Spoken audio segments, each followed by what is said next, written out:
la vida para continuar nuestro estudio de los profetas menores y específicamente del libro de Oseas. También saludamos a los hermanos que están viendo la plataforma Zoom y viendo también este estudio tan importante. Así que, hermanos, vamos a sumergir en la palabra de Dios. Quedamos en el versículo 6. Vamos a leer básicamente del versículo 6 y al versículo 13, porque todo está dentro de un contexto. Así que vamos a leerlo acá. Y el versículo 6 dice, Oseas capítulo 2, verso 6, por tanto, he aquí, yo rodearé de espinos su camino y la cercaré con seto, y no hallará sus caminos. Seguirá a sus amantes y no los alcanzará. Los buscará y no los hallará. Entonces dirá, iré y me volveré a mi primer marido, porque mejor me iba entonces que ahora. Y ella no reconoció que yo le daba el trigo, el vino y el aceite, y que le multipliqué la plata y el oro que ofrecía a Baal. Por tanto, yo volveré y tomaré mi trigo a su tiempo y mi vino a su sazón, y quitaré mi lana y mi lino que había dado para cubrir su desnudez. Y ahora descubriré yo su locura delante de los ojos de sus amantes, y nadie la librará de mi mano. Haré cesar todo su gozo, sus fiestas, sus lunas nuevas y sus días de reposo y todas sus festividades. Y haré talar y sus higueras, de las cuales dijo, mi salario son, salario que me han dado mis amantes, y la reduciré a un montón, y la reduciré a un matorral, y las comerán las bestias del campo. Y la castigaré por los días en que incensaba a los Baales, y se adornaba de su persigue, de su joyero. Se iba tras sus amantes y se olvidaba de mí, dice Jehová. Muy bien, hermanos, este sería el contexto de lo que ya hemos venido hablando nosotros de una serie de juicios. Vamos a hacer un análisis exegético de lo que es el versículo 6 del libro del capítulo 12. Dice, por tanto, he aquí yo rodearé de espino su camino y la cercaré con seto, y no hallará sus caminos. Podríamos ponerle un tema a este versículo, ¿verdad? Podríamos ponerle un tema. Podríamos decir la obstrucción divina. Cómo Dios obstruye el camino del pueblo para que no continúe con esa locura de seguir en la idolatría. Este versículo es el principio de una serie de juicios que vendrían sobre el reino del norte y que se describen hasta el versículo 13, basados en los cuales vendrá la restauración de Israel en una completa transformación y regeneración, a tal punto que no confesarán más el nombre de sus ídolos, y Dios los considerará como su propio pueblo, y ellos confesarán al Señor como su propio Dios. Miren ustedes el segundo párrafo. No cabe ninguna duda que el propósito de Dios no era divorciarse absoluto de la nación, ni tampoco aplicar la ley para las adúlteras, es decir, su exterminación, ni tampoco quieren ustedes reemplazarla por otro pueblo. sino que los juicios fueron pensados para restaurar a la nación. El primer paso en este proceso de la nación era el eliminar de la nación los dioses falsos y la prosperidad que erróneamente atribuían a ellos. Pero quiero, ¿cómo se llama, hermanos? Ampliar un poquito. Aquí no es el propósito que el Señor tenía divorciarse, ¿verdad? Divorciarse no era el propósito. Porque el mismo Señor dice, ¿verdad? Que el mismo Señor condena, ¿verdad? Porque dice el principio no fue así, sino que los dos eran una sola carne. Nunca Dios tuvo pensado el propósito. Permitió el divorcio bajo la ley, porque dice por la dureza de los corazones. Pero Dios no tiene dureza en su corazón, sino que es grande misericordia. Entonces, esa teoría que hay, de que, ¿cómo se llama? De que el Señor se divorció, es absurda. Para casarse con la iglesia, eso tampoco no es como se llama una doctrina bíblica. Yo la llamaría más bien una herejía. No nos habla aquí tampoco de la continuidad del pueblo, de ninguna manera. Ya vamos a ver, porque el Señor, miren ustedes, según lo que podemos ver en el versículo 17, capítulo 2, dice que el Señor va a quitar de su boca esa confusión de los ídolos. Va a quitar de su boca esa adoración a los Baales. Y también vemos más adelante, dice aquí, ¿verdad? Más adelante, que en el 23, versículo 23, la sembraré para mí en la tierra, tener misericordia de Lorojama, y diré a Noami, tú eres pueblo mío. Y él dirá, Dios mío, ya no confesará el nombre de los Baales, una manera. Entonces, nunca fue el propósito de Dios divorciarse. Quiero decirles que eso es el divorcio, lo enseñan los judaizantes. Eso es el divorcio, de que Dios ha hecho a un lado. Tampoco el propósito de Dios era aplicarle a la nación, metafóricamente hablando, la ley de las adúlteras. Porque la ley de las adúlteras implica, hermano, la pena muerte. Eso es lo que implica. O sea, que Dios no se proponía exterminar al pueblo de Israel. Vean ustedes, por favor, Segunda de Reyes 14:27. Segunda de Reyes, capítulo 14, miren, verso 27. Dice, y Jehová no había determinado raer el nombre de Israel de debajo del cielo. O sea, raer es quitar, ¿verdad? No era el propósito de Dios raer el nombre de Israel de debajo del cielo. Por lo tanto, lo salvó por mano de Jeroboam, hijo de Joás. ¿Cómo se llama?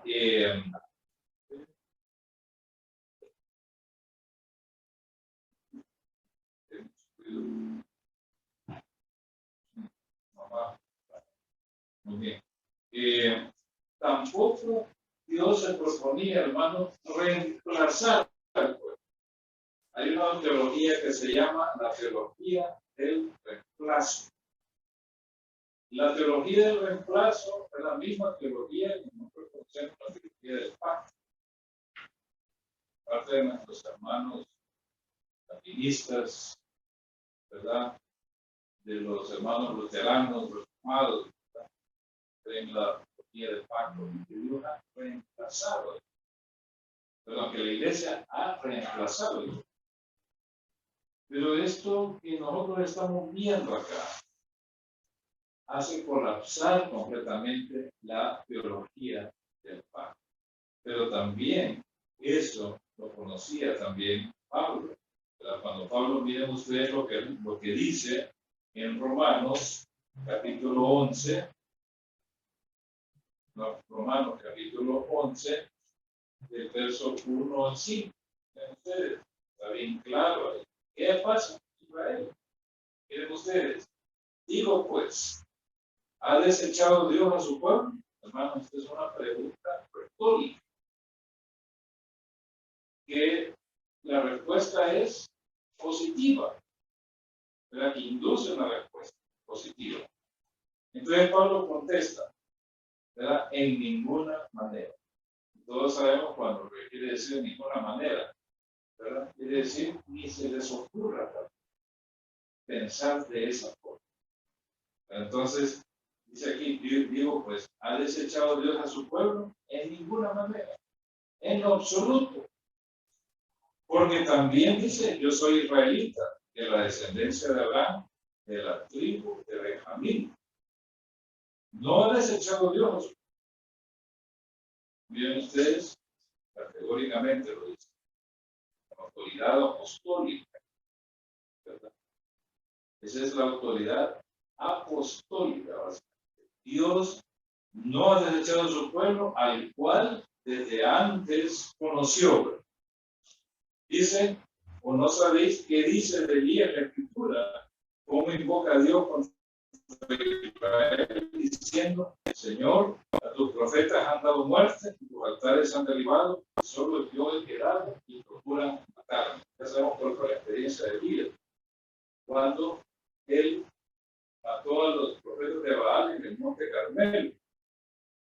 Y Jezabel le dijo que no quedaría en la cabeza de él al siguiente día. Entonces tuvo miedo y huyó al monte Oreb. Y ahí tuvo una experiencia con el Señor. Y fue cuando él expresó esta palabra. Él creía que estaba solo, ¿verdad? En todo Israel, que no había personas todavía fieles a Dios, que todos se habían corrompido en pos de los ídolos. Pero el Señor dice, pero ¿qué le dice la divina respuesta? Me he reservado 7,000 hombres que no han doblado la rodilla delante de Baal. Y eso, hermano, habla de quién? El remanente fiel. Siempre ha existido un remanente fiel. Y dice, así también, aún en este tiempo, ha quedado un remanente escogido por gracia. Y si por gracia dicen, ya no es por obra. De otra manera, la gracia ya no es gracia. Si por obra dicen, ya no es gracia. De otra manera, la obra ya no es obra. O sea, no sirve para nada. Entonces, la teología del reemplazo, hermanos, pues yo la llamaría una herejía también.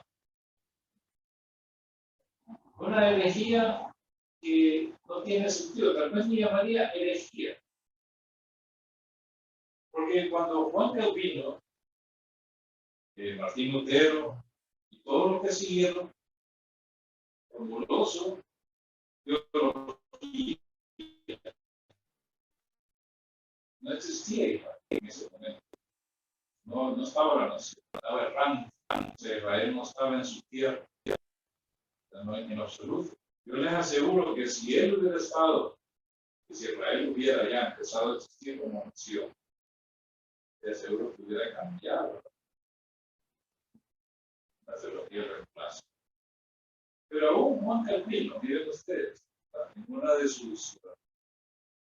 sus comentarios, él esperaba, ¿verdad?, que la generación siguiente hiciera un revisionismo de su teología.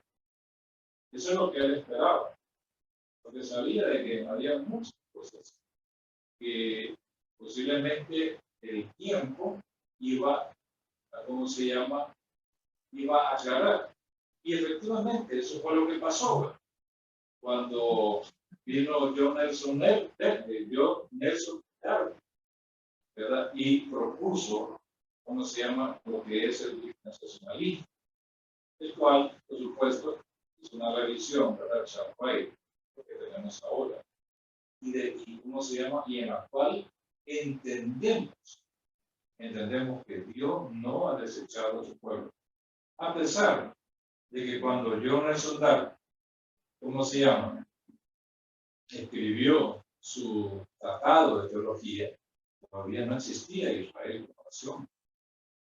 Pero aún así él vio que definitivamente, ¿verdad?, el análisis del testimonio del Antiguo Testamento y del Nuevo, terminó que Dios efectivamente no ha desechado a su pueblo, que Dios tiene dos pueblos tierra.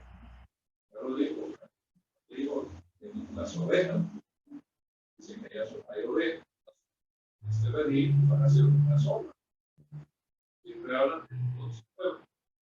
Claro, Dios va a salvar por medio de la fe a los de la circuncisión y por medio de la fe a los de la incircuncisión.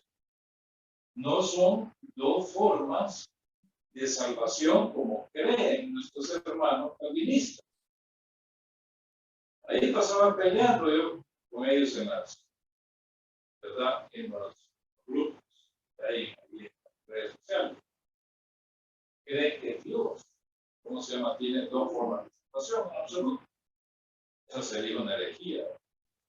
Dios va a salvar de una forma a los judíos y de otra forma a los gentiles. De ninguna manera, como dice la Biblia, ni se les ocurra tal cosa, en absoluto, porque Gálatas ahí lo dice claramente, que Dios salvará por medio de la fe a unos y a otros. Y claro, todas las promesas mesiánicas que Dios le dio a Israel, lo mismo que los pactos, han pasado precisamente en Jesucristo, en la fe. Tienen que venir bajo el nuevo pacto para que haya un cumplimiento de los otros pactos. El pacto abrámico, el pacto davídico. Todo eso tiene que haber a través del nuevo pacto, no por el Israel étnico, ¿verdad?, sino precisamente tienen que entrar con. Y no es bajo el antiguo. Entonces, hermanos, eso es una herejía y eso nos está enseñando el libro, ¿cómo se llama? El libro que nosotros estamos estudiando, el libro de Ser. Claramente, Dios no se propone quitar al pueblo, raer al pueblo, exterminar al pueblo o divorciarse para hacer de los pueblos, para tomarlos de ninguna manera. Lo que quiere Dios es restaurar la nación. Así lo dice. Y además, como Dios va a exterminar a Israel, si hay un pacto que él mismo hizo con Abraham, que garantiza la existencia de Israel, ya sea, hermanos, o en su estado de incredulidad, ¿verdad?, o en su estado de fe. Porque, hermanos, esa es la cosa. Hay un pacto que Dios estableció con la descendencia física. Obviamente que con toda la descendencia física de Abraham, ¿verdad?, se va a convertir a Cristo. Apenas un remanente. ¿Verdad? Así como había, como decía, ¿verdad?, en aquel tiempo, el pueblo del norte, como estaba viviendo, a pesar de que toda la tierra se había entregado a la iglesia y que no había un solo lugar donde no construido, pero había gente. Todavía había un pueblo que no había doblado.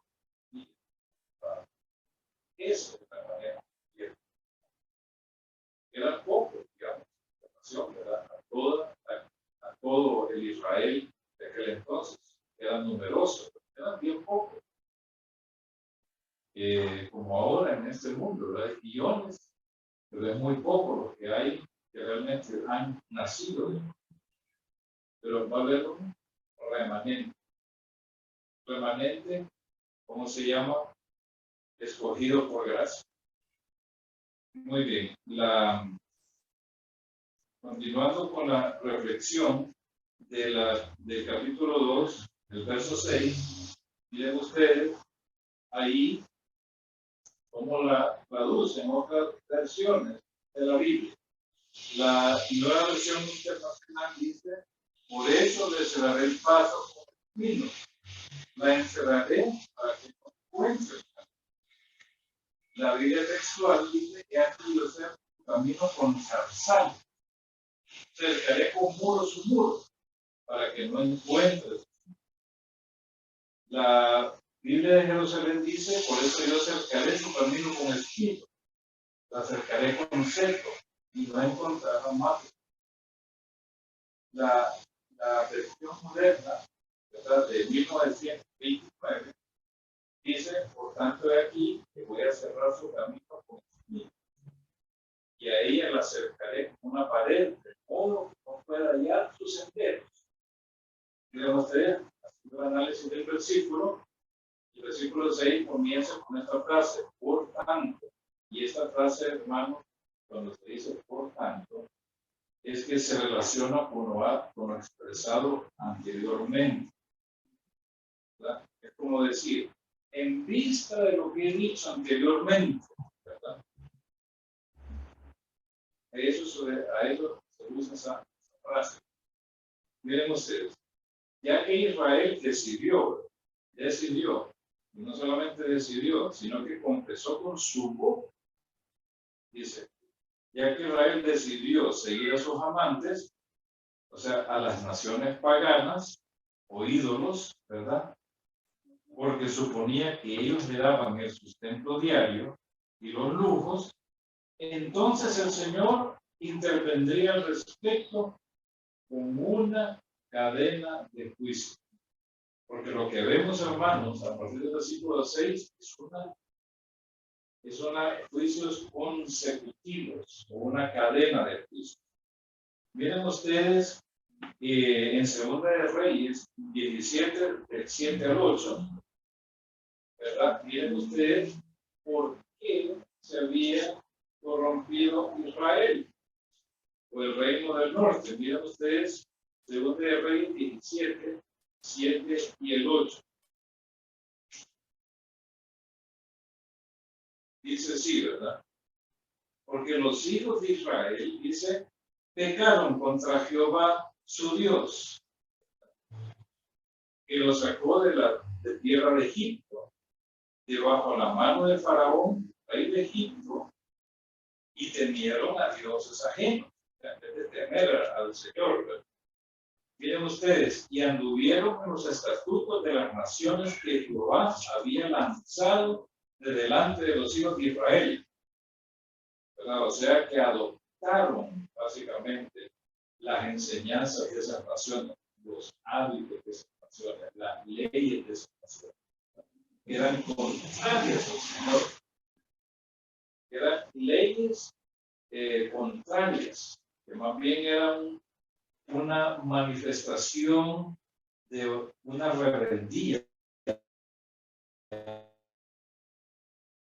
activa contra el Señor. Y además dice, y no solo eso, miren, y no solamente en los estatutos de las naciones que Dios había lanzado, sino en los estatutos que hicieron los reyes de Israel. Los reyes de Israel cambiaron cosas, cambiaron la fiesta.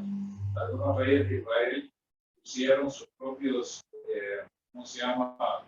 Sus propios sacerdotes que no eran de la tribu de Leví, ¿verdad? O sea que hicieron cosas abominables, básicamente. Pero lo que más interesante es, dice que anduvieron en los estatutos de las naciones, como que pasa exactamente hoy en día lo mismo.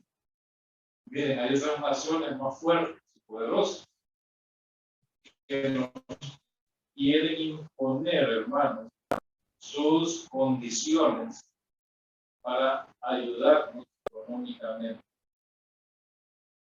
Y ustedes saben que los tratados están por encima de las leyes y por encima de la Constitución.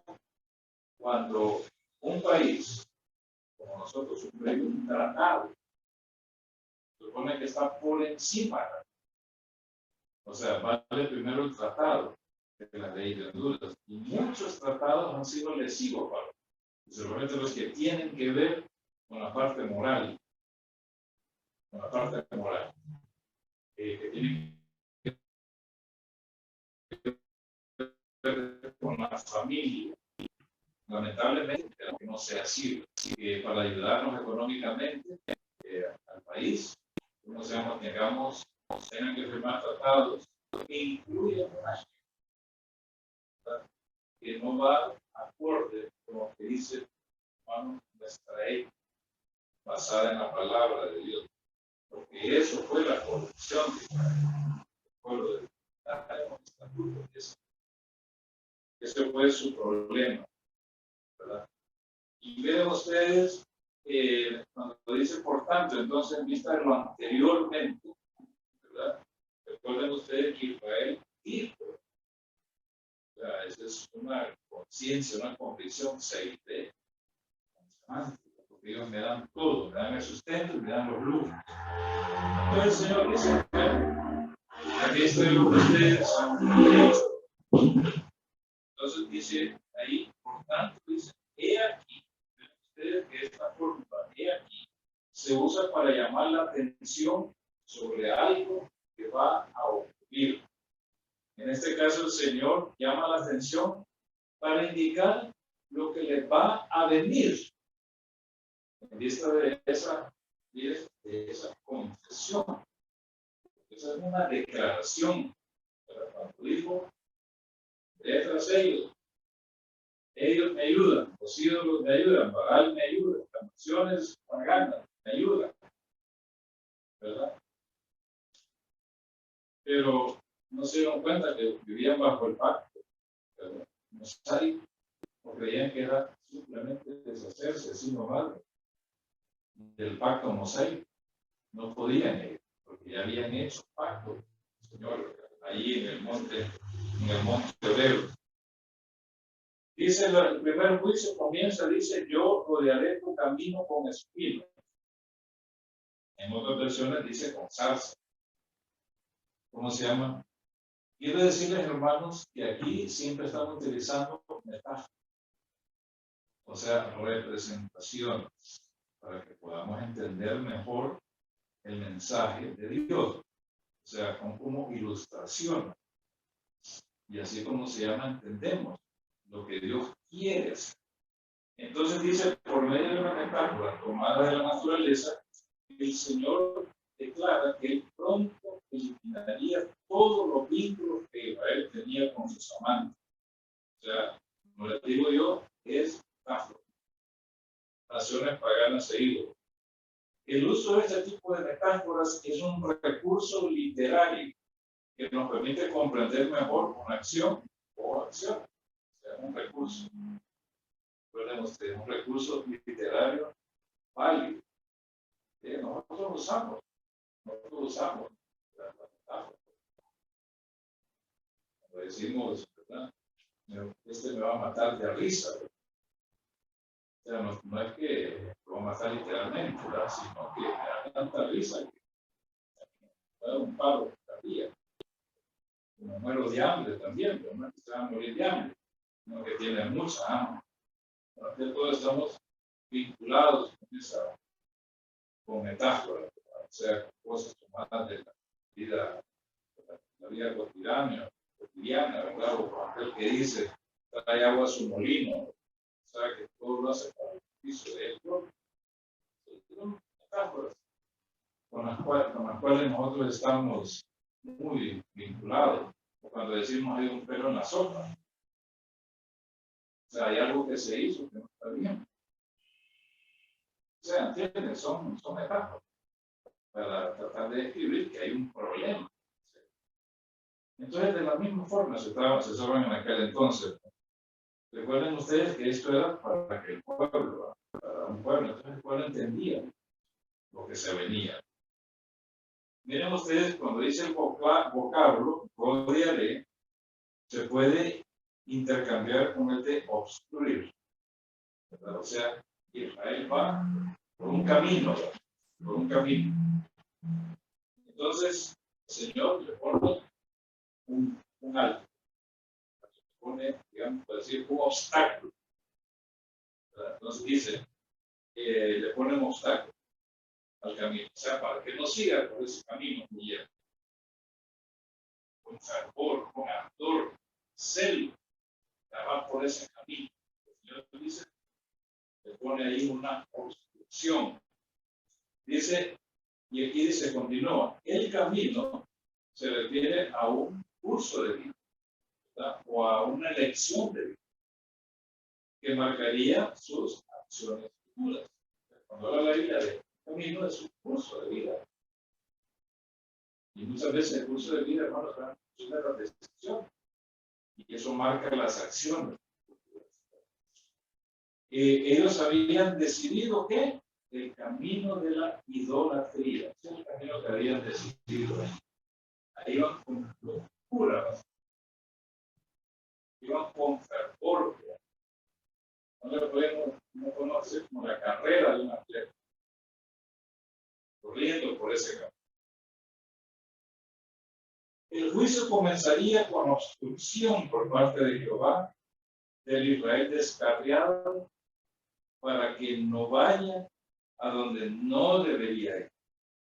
Es decir, a los caminos conocidos que la conducen a los dioses falsos, que según ellos le daban el sustento, los lujos. Ya lo vimos en el versículo 5. Metafóricamente es como colocar plantas espinosas en un camino para dificultar el tránsito de las personas. Es como decir que Dios había puesto ahí, ¿verdad? ¿Cómo se llama? Espinas. O nosotros, digamos, ya hablando en forma contemporánea, pusieron alambre de púa,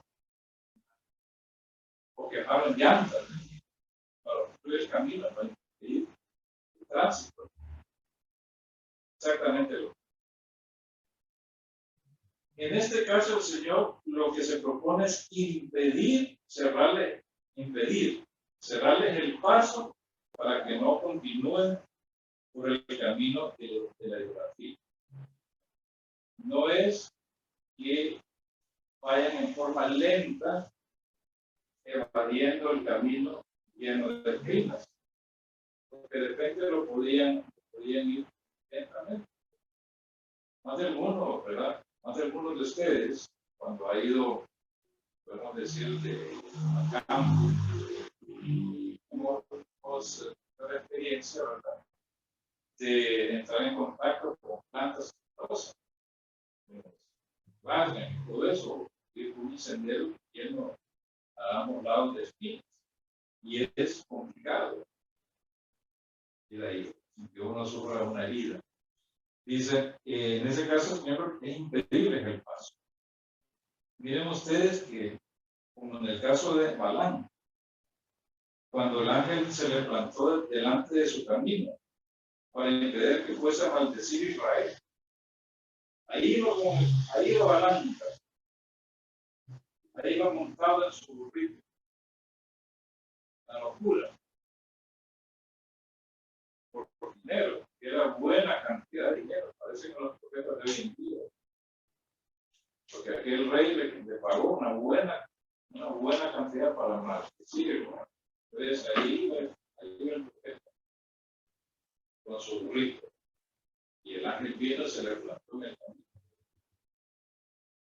Y el burrito muy sabio se hizo un lado, fue por otro camino.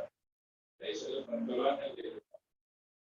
¿Cómo se llama? Hasta que un momento que el burrito retrocedió y agarró la pierna del profeta, entonces le empezó a azotar. Y fue cuando el burrito habló. Entonces, solo así se dio cuenta el profeta de su locura, de su locura.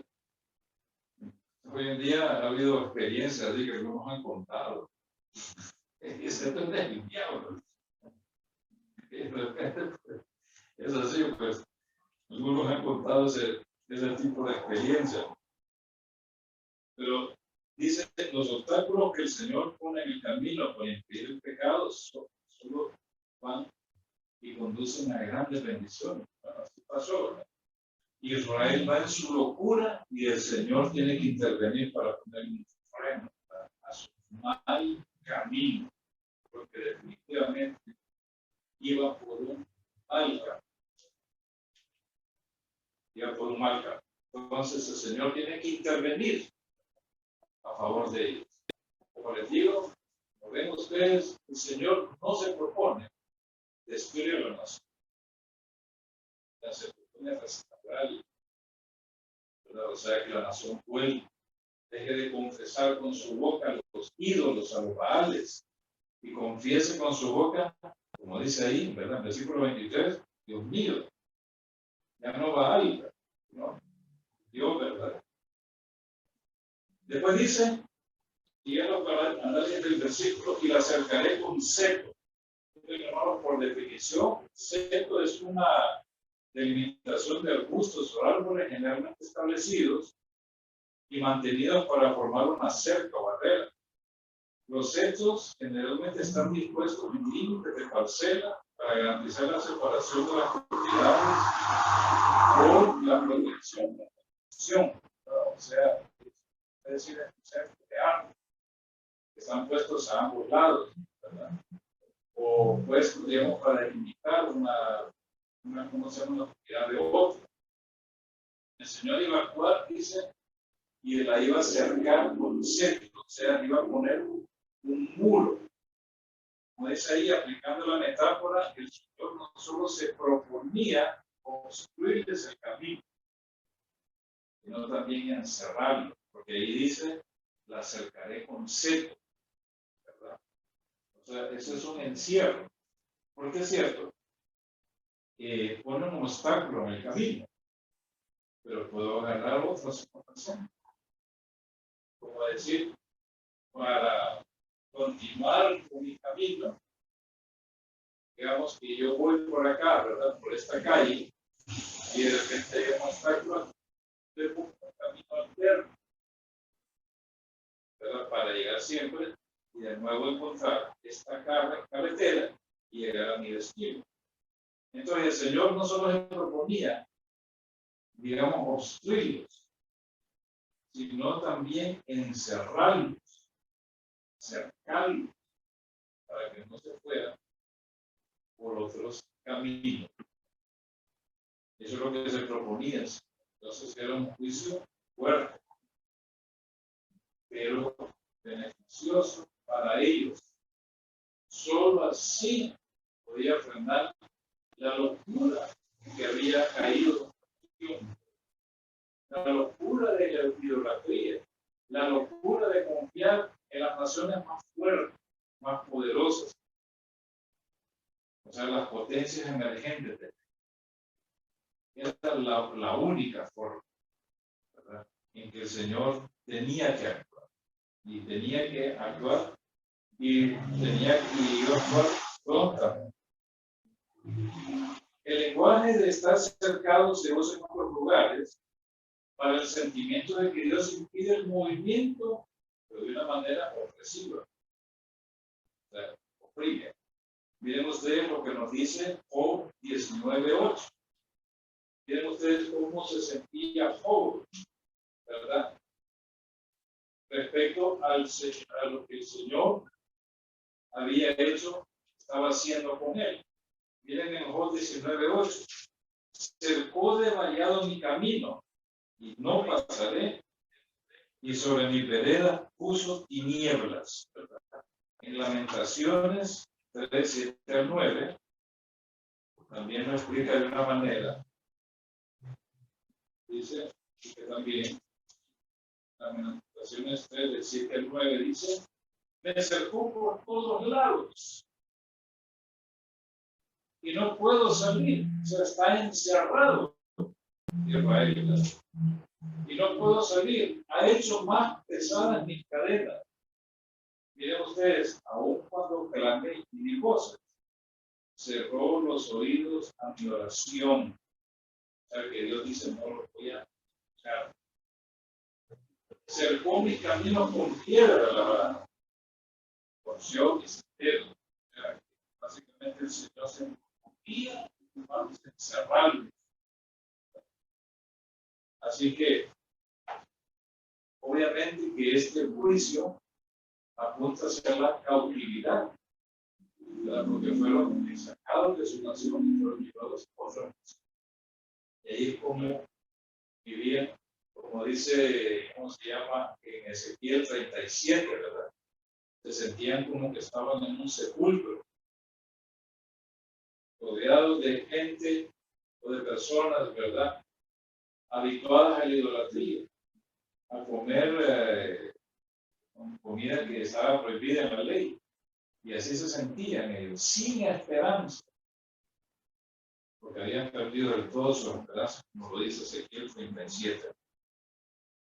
Entonces el Señor se proponía no solo obstruirles el camino, sino también encerrarlos, para que dice, y dice ahí, para que con qué propósito dice, y no hallará su camino. Los caminos es un plural para referirse a la multitud de ídolos que eran objetos de oración en todo. La obstrucción y el encierro impedirán que la nación busque las otras elecciones de vida para encauzar su futuro. Bueno, es mi camino, ¿verdad? El principal, cabal, me voy por otros caminos. Es como no saber qué hacer y perder la esperanza en aquello que habían confiado. Su sustento y sus lujos se hallaban comprometidos al no poder correr tras las naciones e ídolos. La ayuda de los ídolos será vana. Entonces el Señor viene como actúa. Pero hermanos, eso es para beneficio y solo así podría el Señor, ¿cómo se llama? Quitar su locura. Dar aquel frenes por la idolatría. Obviamente que me da la sensación que la nación había empezado a tener escasez, o sea, una disminución del sustento. No había trigo suficiente, ¿verdad? La tierra ya no daba tanto trigo, ¿verdad? Como dice ahí, ¿verdad? No había tanta lana, no había tanto lino para la ropa, o sea, empezaba una disminución. Entonces, esa misma disminución empezó a hacer en ellos ese trabajo, dice, ya correrlo para decirlo, porque las cosas se me van poniendo escasas, las cosas se me van escaseando completamente. Así es cuando lo que pasa, hermano, cuando uno se llama, se tiene confianza en los ídolos y creer que los ídolos, ¿cómo se llama? El que da la lluvia, no me acuerdo, ¿verdad? Y había hasta una especie de refrán, cuando no venía la lluvia el 1 de mayo. Entonces la gente ¿cómo se llama? Argentina era un poco de culto. Y obviamente que ya casi 1900, ya el 1 de mayo, ya antes, ahora sí, ya, por así decirlo, 1 de mayo, religiosamente. Desde 1982, el Papa puso su pie en Lourdes. No volvimos a ver el 1 de mayo, ¿verdad? Sino que cambió el régimen de lluvia completamente. Entonces, Dios tiene que intervenir para que hay la gracia común, que habla la Biblia, de la gracia común por la cual Dios actúa a favor de la criatura de Él. Y el propósito de la gracia común es precisamente mostrar la benignidad de Dios, pero también guiar, como dice conclusión, el propósito es impulsar a confesar a Israel, el propósito es impulsar a Israel a confesar su necesidad de volver a Jehová. Esta no es una imagen de un nuevo matrimonio después de un supuesto divorcio, un escenario no previsto en la ley. Para Israel, Estas palabras señalarán el amanecer de una conciencia de lo inútil que resulta buscar otras deidades para así anticipar la futura reconciliación con Dios. Porque tal y como lo veremos más adelante, lo que busca el Señor es que se reconcilie con Él y vuelva. Así que este solo es el empiezo de una cadena de juicios. Continuamos, hermanos, el próximo jueves. Que Dios bendiga. Que el Señor bendiga.